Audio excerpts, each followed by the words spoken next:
한강 하천구역에서 진입로 개설은 하천법 제33조에 따른 하천 조명허가 대상이나 이곳은 이미 자전거 도로로 형질 변경되어 있고. 안녕하세요.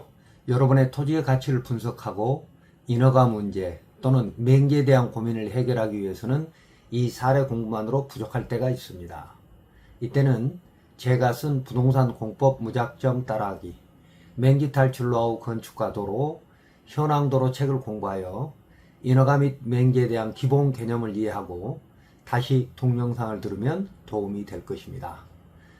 동영상에 대한 질문, 제 책에 대한 질문, 여러분의 부동산 고민 상담은 저희 DDR 부동산 연구원 네이버 카페로 해주시고, 다만 분석 문서가 필요하거나 허가권자 불허 보완에 대해서는 자세한 설명이 필요하므로 유료 상담을 신청하기 바랍니다.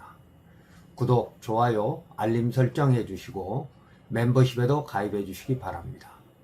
이번 사례는 한강가의 밭에 농업용 창고를 지을 수 없는지입니다.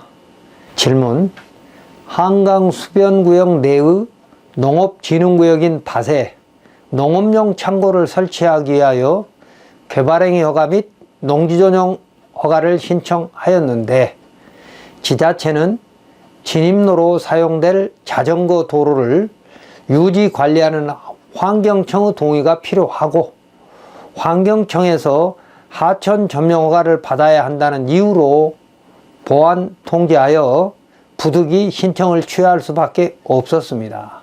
해결책은 무엇인가요? 답변을 드리면, 한강가의 토지는 한강수계법, 환경정책기본법, 하천법 등의 행위규제가 있고 지자체로부터 개발행위 허가를 받아야 하는데 농지전용 협의는 포함되고요. 허가권자의 재량권이 큽니다. 다만 농업인의 농업용 창고 설치는 농지법의 공익증진이므로 환경청과 지자체의 재량권 행사가 최소화될 수 있는지 다음과 같이 검토해야 할 것입니다. 한강유역환경청과 지자체 보완사항에 대해서는 그 표를 읽어보시면 되겠습니다. 첫 번째, 하천 점용 허가는 재량행위이지만 농업용은 허가될 수 있습니다. 그림을 보시면 왼쪽에 붉은색이 하천구역입니다. 그리고 오른쪽에 녹색이 농업진흥구역입니다. 그런데 그 농업진흥구역으로 들어가야 되는 진입로가 원래는 이 파란색 화살표, 왼쪽에 있는 파란색 화살표로 들어갈 수 있었는데, 가운데 있는 지금 노란색의 화살표가 그려져 있는 노란색 부분이 수용되면서 하천구역이니까 전에는 국토부가, 그리고 지금은 이제 환경청이 이제 유지 관리하는, 물론 소유도 환경청으로 돼 있고요. 당초는 국토부였지만, 그랬기 때문에 이 노란 화살표를 통해서 진입로를 확보하지 않으면 개발행위가 되지 않는 거죠. 그런데 이 노란 화살표가 들어있는 이 토지는 하천구역이므로 원칙적으로 하천 조명 허가 대상인 건 맞습니다. 한강 하천구역에서 진입로 개설은 하천법 제33조에 따른 하천 조명허가 대상이나 이곳은 이미 자전거 도로로 형질 변경되어 있고, 그 위쪽에, 그러니까 그림으로 보면 오른쪽에 농로 형태의 토지이므로 하천의 유지관리에 지장을 주지 않을 곳으로 농업진흥구역을 지정한 취지에 맞게 판단되어야 할 것입니다. 그러니까 하천 조명이라고 하는 것은 하천법의 입법 취지에 맞게, 즉 공익증진과 하천법의 공익증진과 하천법 유지관리에 지장이 있는 것은 조명허가를 하면 안 되거든요. 근데 여기는 이 하천구역의 맨 끄트머리, 오른쪽 끄트머리여 가지고 농업진흥구역하고 붙어 있는 곳이거든요. 그리고 그 바로 밑에, 하천 쪽으로 밑에 이미 형질 변경된 자전거 도로가 있기 때문에 그 자전거 도로와 농업진흥구역 사이에 있는 땅이거든요. 그래서 이것은 하천 유지관리에 거의 또는 전혀 지장을 주지 않는 것으로 볼 수 있다는 것입니다. 하천 조명허가 세부 기준 제3조에 보면 하천 조명허가 기본 원칙이 있는데 제1항인 공공의 복리를 증진하고 하천의 유지관리에 지장이 없다고 인정되는 경우에 필요한 최소한의 범위에서 허가할 수 있다 라고 되어 있습니다. 이 기준에 맞는 것이거든요. 필요한 최소한 범위. 아니, 수용해가지고 맹지를 만들었고 농업인이 농사를 짓기 위한 농업용 창고를 짓겠다는데 그 진입로로 사용을 허가하지 않는다면 이건 재량권의 남용이 될 수도 있는 것이죠. 그래서 하천법이 입법한 공공복리를 증진하고 하천의 유지 관리에 지장이 없다고 인정되는 경우로 봐야 하고 그 필요한 최소한의 범위에 들어있다고 해석을 하는 것이 맞다는 것이죠. 그리고 제4항 2호에 따라 차량 통행 등을 위한 포장행위는 복합 허가를 받아야 하는데 허가 기준이 어긋나지 않으므로 허가권자의 재량권이 최소화되어야 합니다. 그러니까 지금 여기서는 그 자전거 도로를 타고 들어가서 지금 비포장 상태 그 부분으로 오른쪽으로 꺾어서 농업용 창고의 진입로로 쓰겠다는 것이므로 비포장 상태는 차량 통행을 위해서 포장할 수도 있는데 그때는 이제 복합허가가 돼야 되는 것이죠.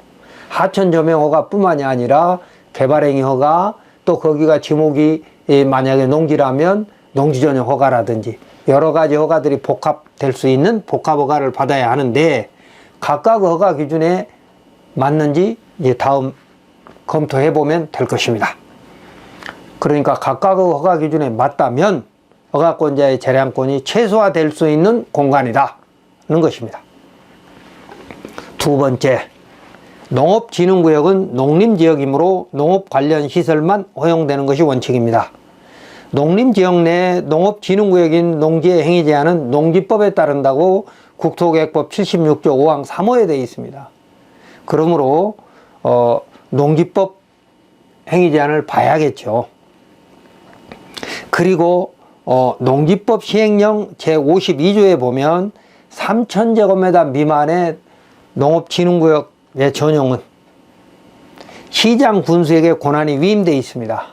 여기는 이제 3,000제곱미터보다 훨씬 작은 200제곱미터 수준의 농업용 창고이기 때문에 시장 군수가 허가권이 있다는 겁니다. 그리고 자기가 생산한 농산물을 건조 보관하는 시설은 1,500제곱미터까지 농지 전용 신고만으로도 허용이 된다고 농지법 시행령 별표 1에 규정되어 있습니다. 그러니까 결국은 영농행위는 자기가 생산한 농산물을 보관하는 영농행위는 신고만으로도 허용될 수 있는 것이기 때문에 농지법에 의한 공익 증진을 위해서 이건 허용될 수 있다고 봐야 한다는 겁니다. 다만 농지 전용 허가 기준에 맞아야 되는데 허가 기준은 농지법 37조와 시행령에 있죠. 그래서 이곳의 허가 기준, 그러니까 건축 허가 기준, 개발행위 허가 기준, 농지 전용 기준은 법령에 불확정 개념이 많아서 그 기준을 적용하는데 허가권자의 재량권이 있다고 대법원이 유권해서 하고 있습니다. 대법원 판례 읽어보겠습니다. 개발행위 허가와 농지법 34조에 따른 농지 전용 허가 협의는 그 금지 요건 허가 기준 등이 불확정 개념으로 규정된 부분이 많아 그 요건 기준에 부합하는지에 대한 판단에 관하여 행정청의 재량권이 부여되어 있으므로 그 요건에 해당한지 여부는 행정청의 재량 판단의 영역에 속한다. 그에 대한 사법심사는 행정청의 공익 판단에 관한 재량의 여지를 감안하여 원칙적으로 재량권의 일탈이나 남용이 있는지 여부만을 대상으로 하는데 그 판단 기준은 사실 오인과 비례평등 원칙 위반 여부 등이 된다. 이러한 재량권 일탈 남용에 관해서는 그 행정행위 효력을 다투는 사람이 주장 증명 책임을 부담한다. 그러니까 허가를 신청하는 국민 사인이 재량권의 일탈 남용 여부를 입증해야 된다는 겁니다. 그래서 이렇게 구체적으로 검토할 수밖에 없다는 겁니다. 농업용 창고는 농업진흥구역에서도 허용되어야 하는 영농 필수시설입니다. 왜냐하면 농업용 창고는 작게는 농막의 역할, 농기계를 보관하는 어떤 장소이기도 하고, 또 아까 1500제곱미터까지는 자기가 생산한 농산물을 건조하고 보관하는 창고는 신고만으로도 가능할 정도로 영농 필수 시설입니다. 창고는. 그렇기 때문에 다른 법령의 제한이 없다면 허가되어야 비례 평등 원칙에도 맞다고 보는 것입니다. 자, 세 번째는 한강 수변 구역 및 환경정책기본법의 규제에 맞아야 합니다. 수변구역 내에서는 단독주택 등만 제한적으로 허용됩니다. 다가구도 안 되고요. 한강수계법 제5조에 규정돼 있죠. 그리고 환경정책기본법의 수질보전 특별대책지역 1권역에는 400제곱미터 이상의 숙박업, 식품적개업은 하수처리구역이 아니면 불허되고, 공장도 안 되고, 단독주택은 800제곱미터 미만만 허용된다고 규정되어 있습니다. 그래서 이런 규정에 어긋나면 허가가 안 되는 건 당연한데, 그래서 이런 환경법에도 허가권자의 재량권은 막강하지만 대법원 판례가 여러 개 있습니다. 그래서 허가권자의 재량권은 막강하다.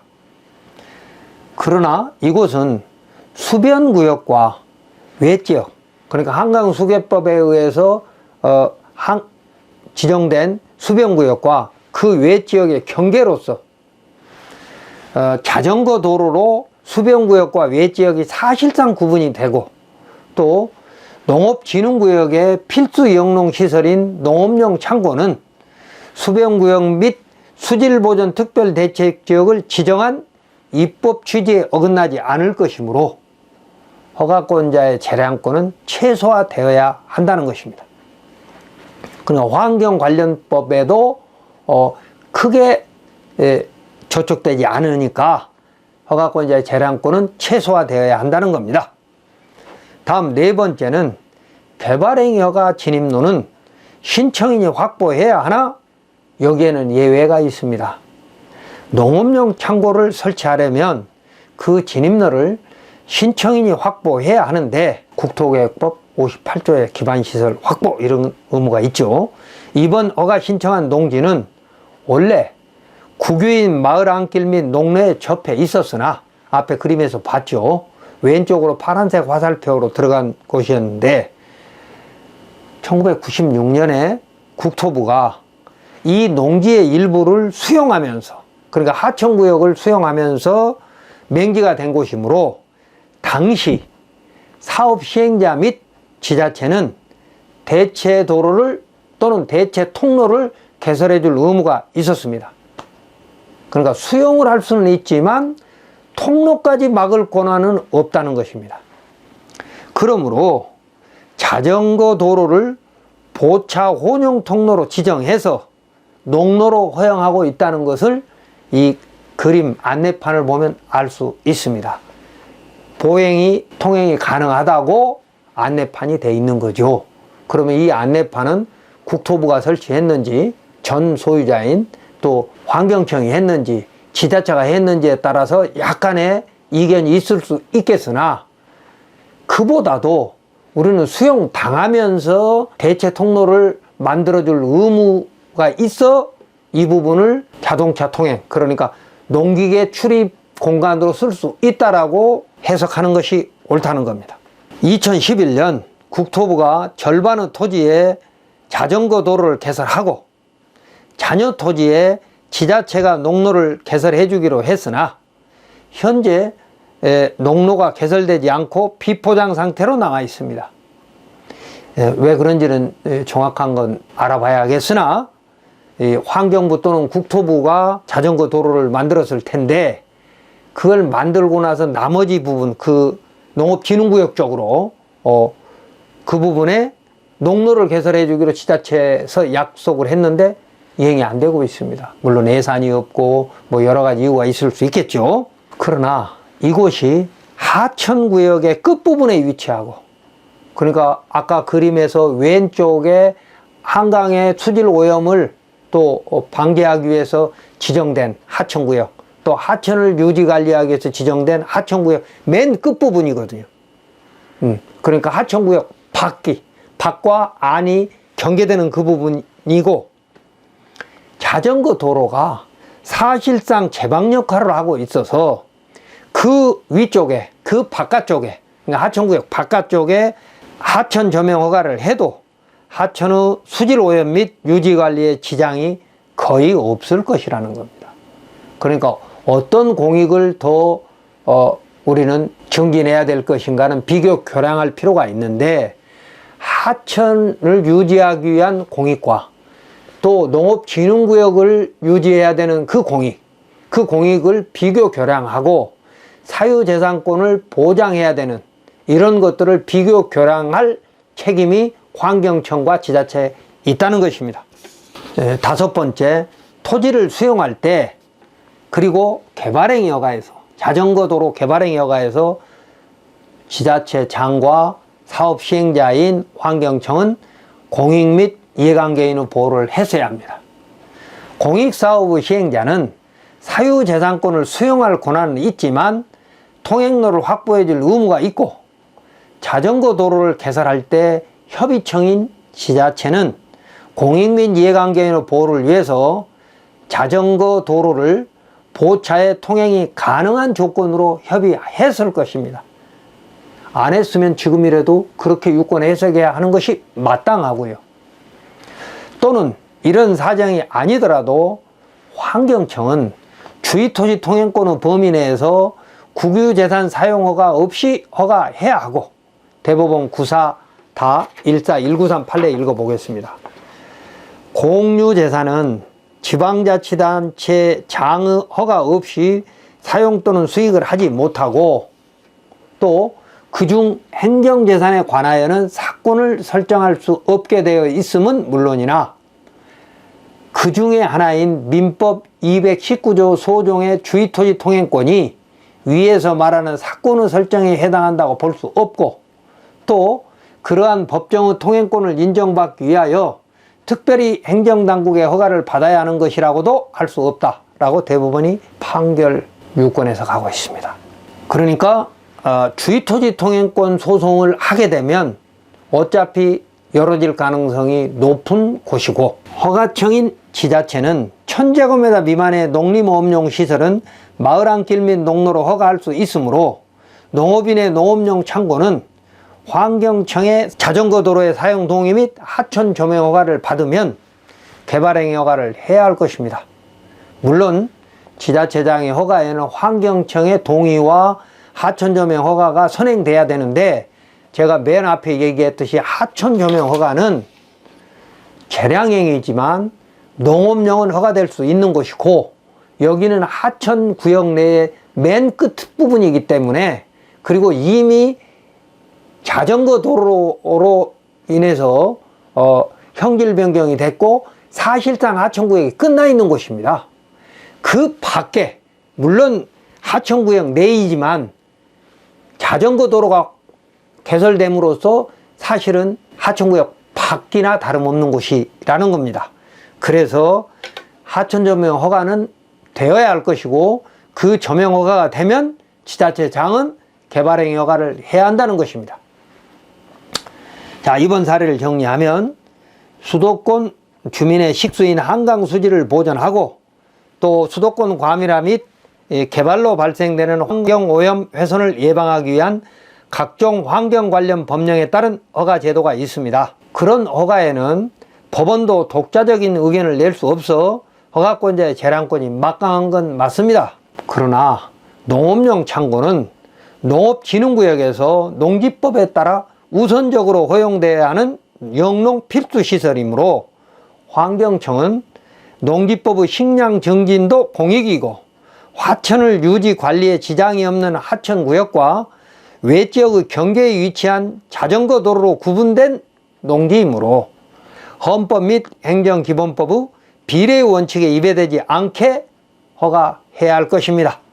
저희 연구원에서는 토지 가치 분석, 인허가, 맹지 탈출에 대한 500여 개의 동영상을 올렸는데, 앞으로는 보다 전문적인 내용을 분석하여 멤버십에 올리도록 하겠습니다. 필요하신 분은 멤버십에 가입해 주시기 바랍니다.